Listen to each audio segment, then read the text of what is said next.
Where I'm Deuteronomy 28. And you know the Bible speaks of our curses. The Bible speaks of what happened to us. You know the Bible speaks on the slavery. Yeah. And that we were go across the water on slave ships. Did you know that? Yeah. Well, if you knew that the Bible said that, you know they was talking about the chosen people in there. He was talking to African people. Right. But see, so you can't be an African and be the chosen people. Because they wasn't the chosen. Okay? And Hebrews were chosen people. Alright? Let's go to it. Let's go to it. Get Deuteronomy 7:6 first. Let's show them how we're the chosen people without doubt. And he's talking about a certain people. He's not talking about everybody. It's very important to understand exactly what he's talking about. Listen to this. Deuteronomy 7:6. For thou art an holy people unto the Lord thy God. The Lord thy God has chosen thee to be a special people unto himself above all people that are upon the face of the earth. Hear that? Above all people that's on the face of the earth, right? Is that it with all that? Above all people that's on the face of the earth. Grab Amos 3:1. Listen. This is why, like I said, one thing is this right here. For a long time we've been lied to. We've been lied to. Only way to get truth now, well, a lot of times people forget is this right here. The Bible lets you know that it's going to come a period of time and you're going to start using young men to start bringing understanding through. Because for a long time there has been a lot of misunderstanding. So we're supposed to grab wisdom from the older people. And he brings the new knowledge through the new younger people.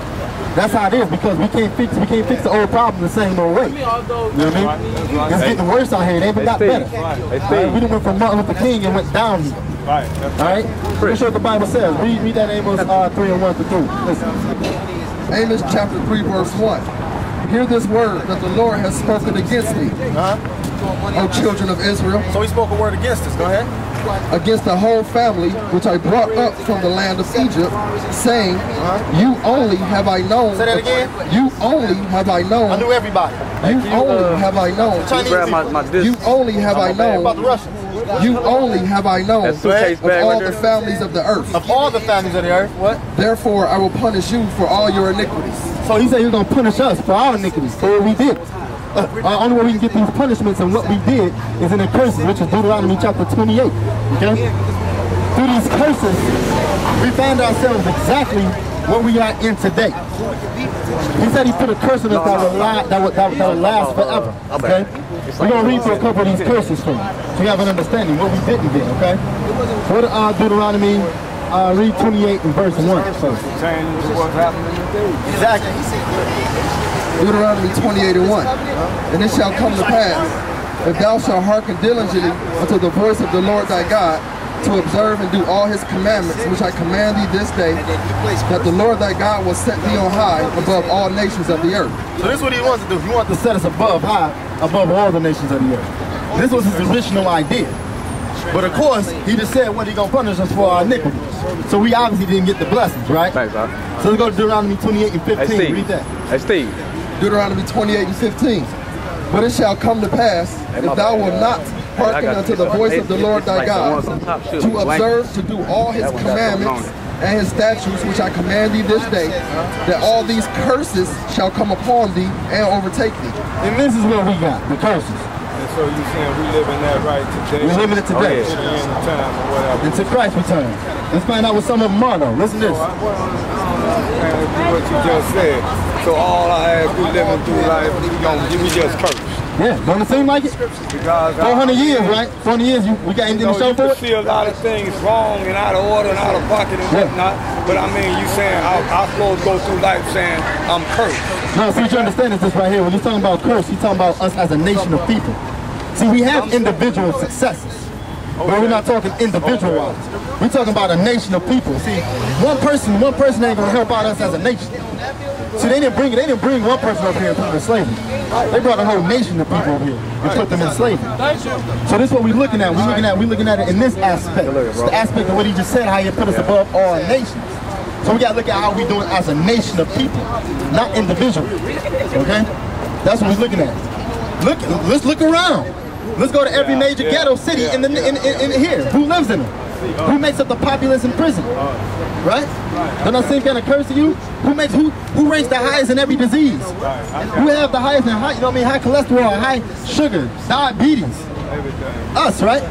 Same curse to me. Let's go. Read 28 and 28. Yep. Deuteronomy 28 and 28. The Lord shall smite thee with madness. With what? With madness and blindness and astonishment of heart. He said the Lord will smite you with madness, blindness, and astonishment of heart. What's the first thing they say about black people? Why y'all always so what? Mad. Why y'all always so mad? You know why? Because we ain't got nothing to show for it.